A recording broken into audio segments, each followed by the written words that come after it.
Going to pull some rhubarb for our cherry rhubarb pie, and my plants are a little small. We got them from a friend, so I did transplants last fall, so this is kind of their first year growing for me to pick rhubarb. And you can kind of see the red there. You want to firmly pull and twist.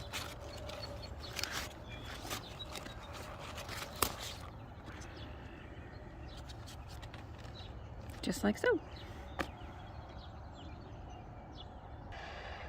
So I'll go in and cut the green off, wash the stalks, chop them up, and we'll get ready for our pie.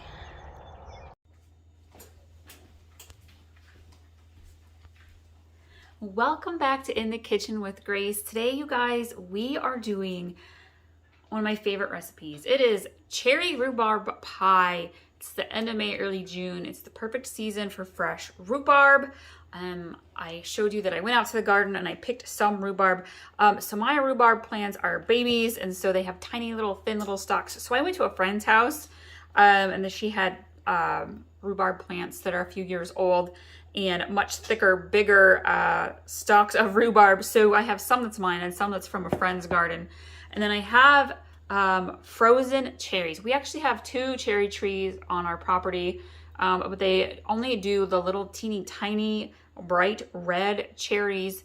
And so I kind of like to use these big juicy frozen cherries.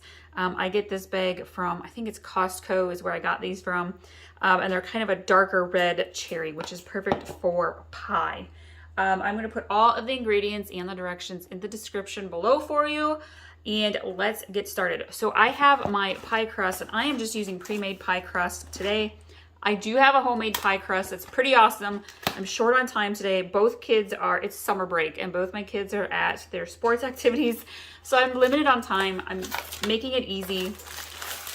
And I'm using store-bought pie crust. And I have let these sit out for probably about 20 to 30 minutes to kind of come to room temperature, which makes it a lot easier to unroll them. I have my oven preheating to 400 degrees, and we are going to actually head over to the stove because we are going to kind of boil and simmer down our fruit in a saucepan first. All right, so in my saucepan here, we are going to put in our cherries and our rhubarb, and you can adjust the amounts of your fruit based on what you prefer. My husband really loves the rhubarb, so I'm doing a little bit more on the rhubarb than I am on the cherries.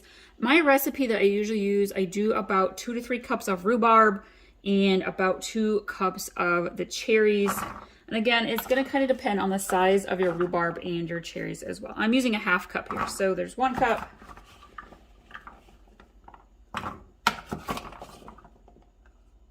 2 cups. Literally, it's going to be about what I have. I have just about 3 cups there. And let's get these cherries in here. These are some juicy cherries.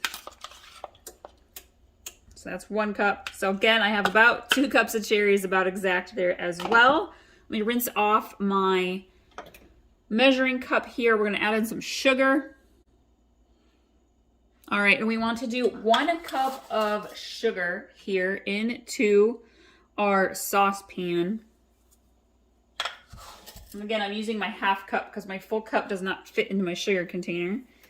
And then I'm going to grab some fresh lemon, and you want about 1 to 2 tablespoons of fresh lemon juice. I happen to have some pretty big juicy lemons lemons. Yes, lemons. I almost said limes. I had been on a big lime kick earlier this spring. I used to saying limes over lemons. And so it kind of just depends on how juicy your lemons are. This one's very juicy, and I honestly think I only need the juice of half of this lemon. But if you have smaller lemons or ones that are not quite as juicy, use the juice of the whole thing. Make sure you strain out the seeds.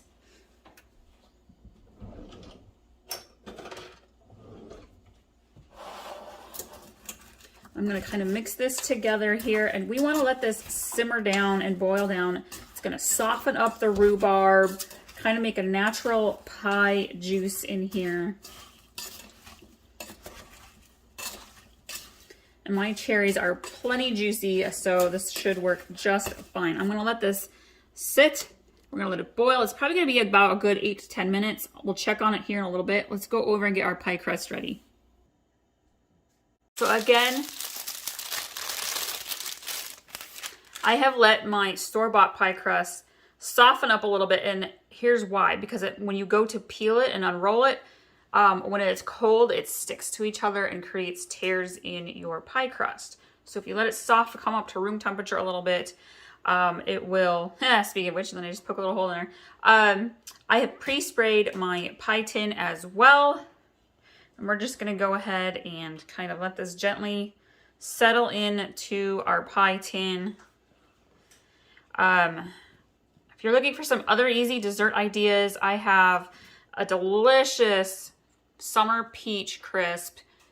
So good. Like, I made 2 batches. I had to make 2 batches a couple weeks ago because our family just ate it up like instantly. And it's so good. I got an awesome apple crisp. All sorts of desserts, you guys. So go check those out. If you are new, welcome. If you're returning, thank you all so much. Truly appreciate it. Be sure to subscribe though if you're new, because I have got all sorts of awesome recipes that are easy for you to make at home. Your family is going to love. Totally love to help people make their meal planning easier.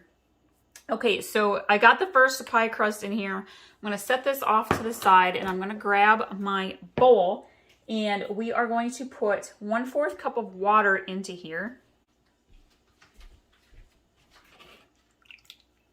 And then you want to get out your cornstarch, and you want about 1/4 cup of cornstarch.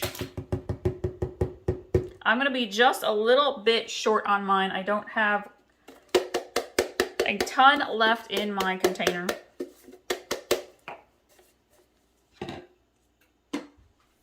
And grab a whisk or a fork and kind of mix your cornstarch water together well.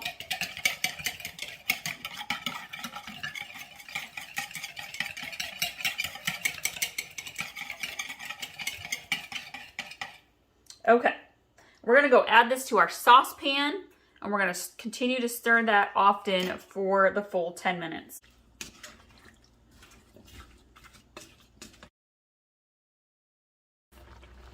All right, so this has been simmering here for quite a while. I did drain some of the juice out. Again, my cherries are very juicy, so if you feel like it's not thickening it up enough, go ahead and drain some of your juice. But you can see, even though I didn't have quite the full 1/4 cup of cornstarch, it's actually thickening up quite well for me.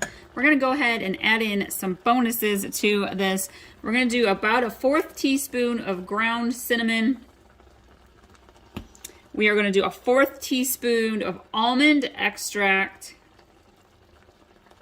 And we're gonna do about a full teaspoon or so of vanilla, and I'm using my 1/4 teaspoon here, so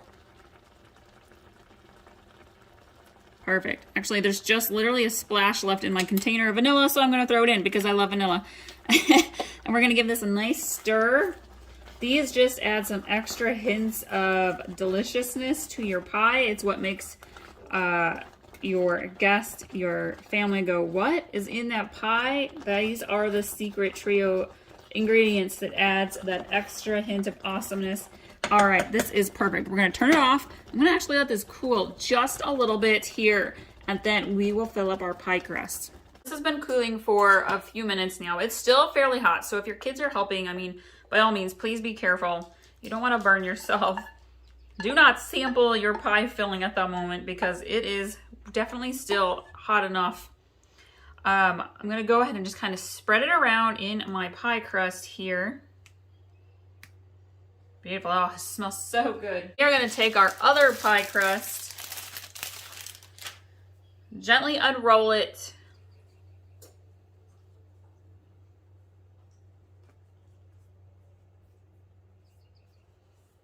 We're gonna go ahead and set it on top here. Now again, your pie crust is hot, so please be careful as you are pinching your seams. Now if you want to, you can just use your fingers, you can grab a fork, you can pinch together however you would like. I learned how to do my baking from my great aunt. I remember the way she used to make her pies back when I was a little girl. Sometimes she would use a fork. Usually that was with her pumpkin pies.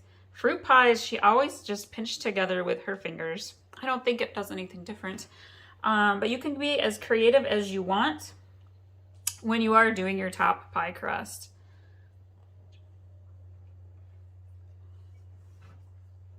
We are going to make some little holes in the center so that it will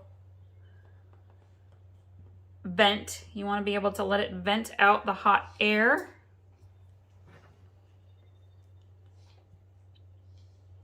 There we go. Sort of pinches here and there. Perfect. Grab my knife. Now you can make some little designs if you want to. I am very simple with mine.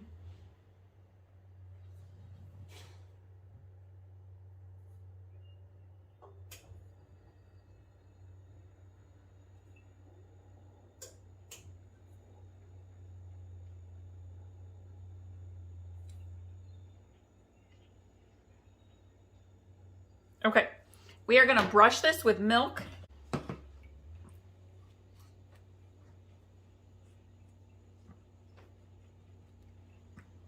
And again, I am going to start baking mine at 400 degrees. Now every oven's a little different, so go based off your own oven. And I'm only gonna do it at 400 degrees for about, I don't know, maybe 12 to 15 minutes. And then I'm gonna lower the temperature to about 350 degrees and let it continue to bake for 30 to 40 minutes. And you'll know when it's done because your pie will have a nice golden, almost a little crunch, not quite a crunch to the top. We are going to now grab some white sugar and we are gonna sprinkle the white sugar on the top.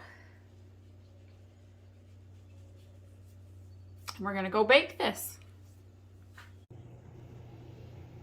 Here is our cherry rhubarb pie. It is all done baking. I'm letting it cool before we cut into it.